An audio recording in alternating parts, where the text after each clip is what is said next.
ভাই ভাই ঘুরে আসি। কোনে যাচ্ছি?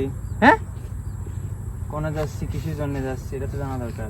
ভাই তো সবকিছু ঠিকঠাক আছে, কিন্তু কোনো কিছু খাইছিস নাকি? আরে ভাই এটা তো বেসিক একটা জিনিস, কোথায় যাচ্ছি, কোনো কাজ আছে কিনা, আমার যাওয়া ইম্পর্টেন্ট কিনা এটা তো জানা দরকার। ভাই তুই এসব কি কোশ্চেন করতেছিস? তুই কোনো বই পড়া শুরু করছিস তাই না? হ্যাঁ ইংলিশে কি কয় ম্যাচিউর, আমার ভাই ম্যাচিউর হয়ে গেছে। হ্যাঁ আরে ভাই এটা তো বেসিক একটা জিনিস, আমার দিনটা প্রোডাক্টিভ কিনা, আমার যাওয়া ওই জায়গায় ইম্পর্টেন্ট কিনা এটা তো জানা দরকার। তোর যদি ওই জায়গায় যাওয়া ইম্পর্টেন্ট না থাকে তুই বাসায় চলে যা। Productive important? ভাই তুই ইউটিউবে টাইম ম্যানেজমেন্টের ভিডিও দেখছিস তাই না? টাইম ম্যানেজমেন্টের ভিডিও দেখছিস? শালা বাপের অন্তে তেল চুরি করে নিয়ে আইছি। এরকম করিস না, তোর যদি কোনো কাজ না থাকে, যদি ইম্পর্টেন্ট না হয়ে থাকে তুই বাসায় চলে যা, এটাই ভালো।